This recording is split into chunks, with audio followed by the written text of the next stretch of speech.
what I want to talk about today is what water really is about. We want to look at that. We want to learn about water. All water is not the same.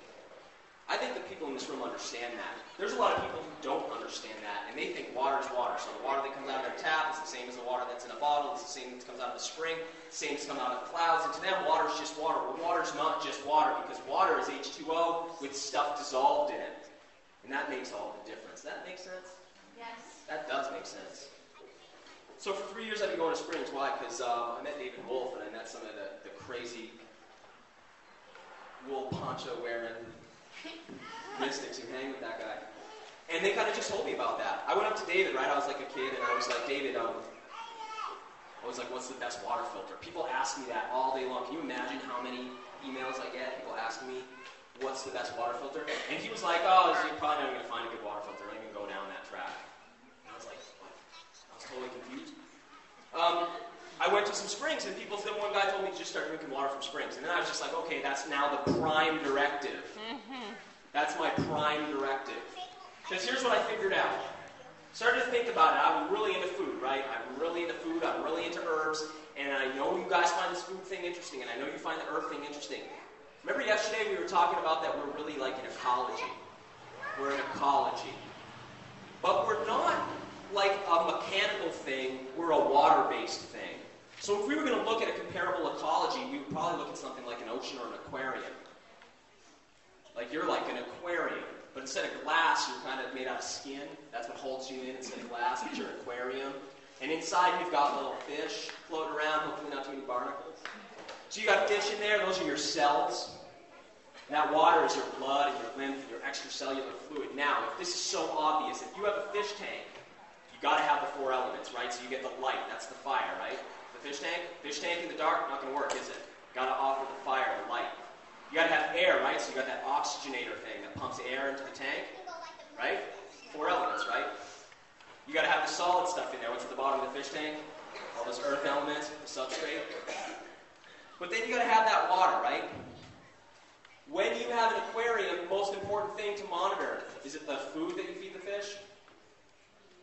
It's not. You can kind of get away with even that weird freeze-dried flake food stuff. The fish will do pretty good if the water's clean. So people with aquariums, it's about cleaning the water, it's about monitoring the pH, it's about making sure you have the right kind of water in the tank. So what I figured out was this. All these amazing foods and herbs are like the fish flakes. They're the fish flakes, right? If the water's not good, then you can feed yourself the best fish flakes all day. Let's get some murky, muddy, bad pH water, put it in a fish tank, and give them superfood. How good are those fish going to do? Does that make sense? Yeah. Where's your water come from? Think about it. Because here's the thing. You're not like a solid state thing where you put water in and it runs down a tube and then just comes out. Here's the path of water. Water goes in, right? Starts passing right through the membranes in the stomach, small intestine and large intestine, uploaded directly into what? Anybody know? Blood. In other words, when you drink water, within moments, that water is actually your blood. You go get a bottle of water, you take a sip of it. See that right there? That's going to be my blood in a few minutes. That's pretty sacred. You care about yourself? That's pretty sacred. How you treat your water starts to get real important, and where your water comes from starts to become important. And when you start understanding that water holds information, you start getting like, wait a second, the quality of the water that I'm drinking determines everything. That's everything. Air secondary, food secondary, sunlight secondary. If I don't have the right water, my whole information package is going to be off. It starts to get really important. So I'm going to just run down. Anybody ever gone to their local municipal water system to see what it looks like inside there and how that works? Who's gone? Wow, that's cool. A few of you gone. So obviously the first thing we got to look at is tap water, right? Because a lot of people are like, their water's coming from the Brita filter. It's tap water. Happens. It's better to do that in a place like Maine than it is to do that in a place like New York City. But here's what's in your water. I went the other day and I was looking at it, and we walk into the room and there's this giant tank of chlorine, bleach. And it was chlorine bleach. The guy said, yeah, it's the same bleach you use in your clothes. That's what we use. Then there was a giant tank of phosphate. Why? Because that's acidic.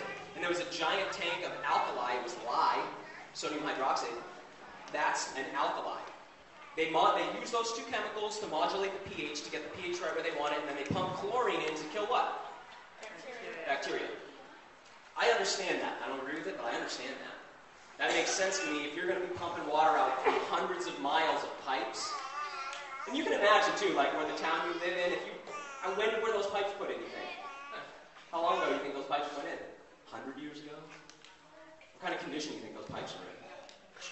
Think about that, right? Rusting, nasty, corroded pipes with holes in them and dirt falling in and all kinds of stuff going on, right? Coming right through your tap. Because all you got on the end of the tap, there's that little screen that's built in there. If you're not a pot smoker, I didn't take that screen out. Usually it's a good inside joke, I guess. So I understand why they want to put chlorine in. That makes sense. I don't agree, but I understand. I understand why they modulate the pH. Again, I don't want to drink that water, but I understand it. Then I was kind of like, what's in that room? And the guy was like, well, that's where we keep the fluoride. So I was like, I got to see it, right? Why is it a separate room? Well, because the gas that comes out of it is so corrosive that it eats the walls, and it will destroy the electronics, so we got to keep it in a separate room. So this is great. So I'm like, okay, so that one does pH, that one does pH, and that one kills bacteria. What's that one for?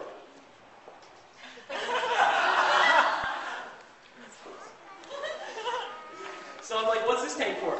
Oh, that's for your teeth. I come home, I tell my brother about that. I'm like, yeah, they say it's for your teeth. You know, my brother's like, oh, that's great. Why don't they put something in there for your nails and hair? People need magnesium. Why don't we put something in there for magnesium? Why not iron for women, right? We got anemia in this culture. Why did we put fluoride in for your teeth? Well, I know some of you guys have heard me say this before, so I know you guys probably know this. But, you know, it was the Nazis and the Russians who first came up with the idea of fluoridating water, and they did it in prison camps because it sedates populations. Beyond that, we've been talking about what's the problem, the calcification. David's been talking about calcification, right? Yes. Your teeth are made out of calcium phosphate, right? We want calcium phosphate on our teeth, but we don't want it throughout our tissues. Does that make sense? But we want it in our teeth. Now, fluoride is really interesting because the molecule is so similar, the atom's so similar to calcium, that fluoride bonds itself into your teeth, into calcium, because it's like calcium. It'd be like if you had, if fluoride was like yellow Lego, the same size as a white calcium Lego. They're the same size and fit, so you can snap that Lego in to the place where the calcium should go. But it's harder than calcium. It's less forgiving. It's harder. So this was the brilliant idea that geniuses came up with. They were like, wow, if we put that fluoride in there, we can make the teeth harder. The problem is it causes something called fluorosis. And fluorosis is hardening of the teeth, what happens when you make something harder? It's more prone to doing what? It's brittle. It's going to break. So what you end up with is brittle, breaking teeth. So fluoride is actually causing more dental problems than it's curing. It's causing dental problems. It creates brittle teeth. But it doesn't just bond itself into teeth. It's not like fluoride just seeks out the teeth. So if it's in the teeth, it's probably where else is it going to be? It's going to be in the bones, right? Because the bones are just modified, the teeth are just modified bones. It's going to end up with the bones, right? Which means we're going to create weird, brittle, mottled bones.